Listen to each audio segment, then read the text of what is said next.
So, if you're planning to purchase a Honda NC750X, here's the worst part about it. The suspension.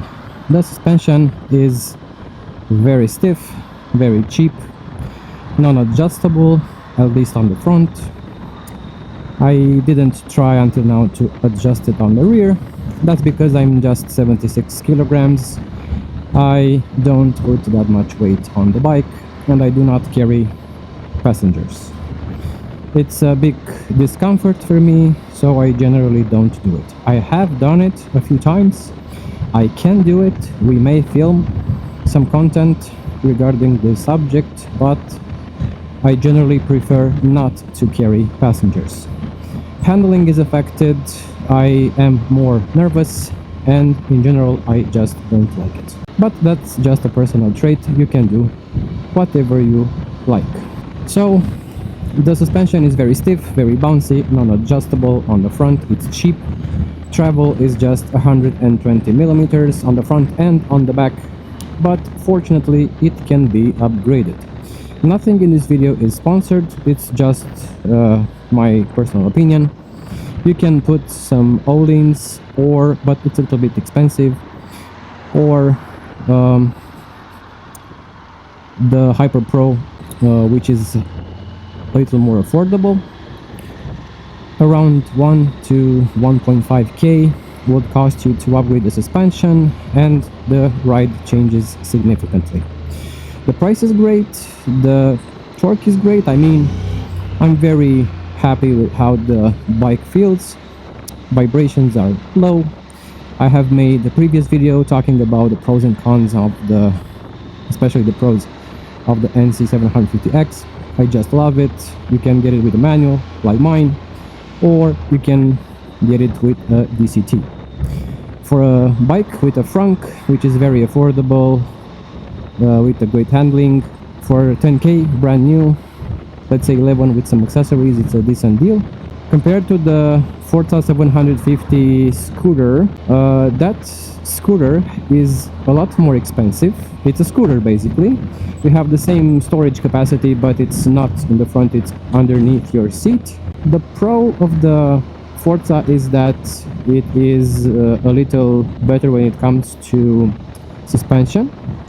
The front suspension is one that is upside down, but it has the same travel as the NC750X. The more premium plush version of the trio would be the X80V, which shares the same engine. It's more off-road adventure oriented, a lot more than the NC, but it's too expensive in my opinion. I mean, it's around 14,000 euros without some accessories. So I just think that it's too much for basically an adventure scooter. I have tried, and we should also film the ADV 350. It's a very nice scooter. Power is decent. It has one cylinder, a little annoying with the vibrations, but storage is big, suspension is great, a lot greater than this bike, to be honest. And for around 7,000 euros you get a pretty good deal. Suspension wise, it's better than the NC.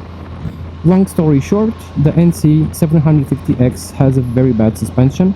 It's bouncy. You have to keep your hands very soft, very gentle on the handlebar.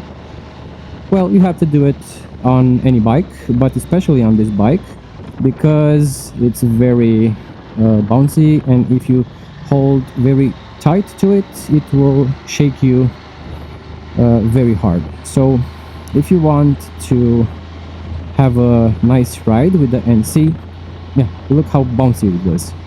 Like, it just needs more suspension travel.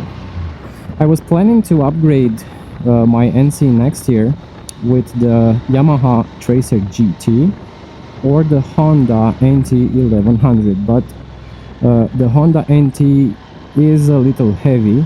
I have tested it. I like it.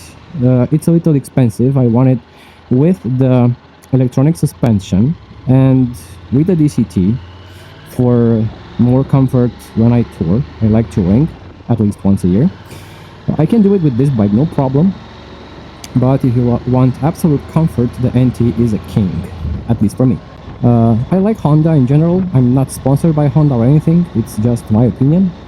I just bought a PCX 125 DX, and we will make some nice content. Basically, I'm building a two vehicle garage for two wheels, a small displacement scooter with a middleweight motorcycle like the NC. So we're gonna have a lot of fun, and let me know what you think about the NC750X. I personally love it. It was very good for me because I was basically a beginner. I just crossed 7,000 kilometers in total, and I had another Honda a few years ago, a Rebel 500, and I just crossed the 10,000 kilometer mark without any incidents. Just a small drop in the exactly in the gas station that we just left. I wanted to inflate the tires and I accidentally touched the stand and it fell on me. Other than that, no incidents. I feel like I would like to upgrade, and the Yamaha Tracer GT feels like the best upgrade because it's not that powerful compared to the NC. It has a much better suspension and it's a little more powerful. This bike has 58 horsepower, the NC, and the Tracer GT7 has 73. So it's a little upgrade. It's not that dramatic, but it's a lot better in many regards, especially when it comes to suspension. So these are my thoughts about the suspension of the NC. I love it in general. I recommend it for beginners, for commuters, for those seeking a low fuel economy. 3.2, 3.4, 3.6. You get 3.7 on the highway at legal speeds.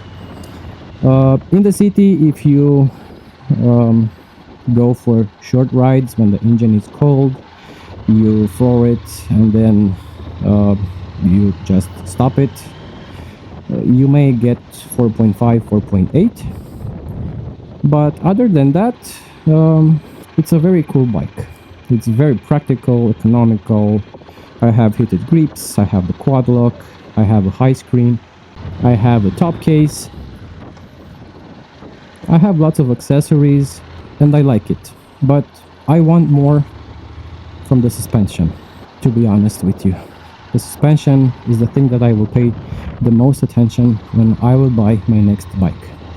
And unfortunately, the NC has the worst suspension of all. It pulls pretty nice.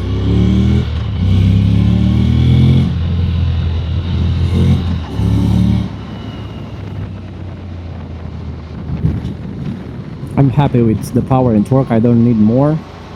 I'm a gentle rider in general. And that's it. Let me know what you think in the comment section. Thank you for watching. Don't forget to like and subscribe. It helps me a lot. And I'll talk to you guys in the next video.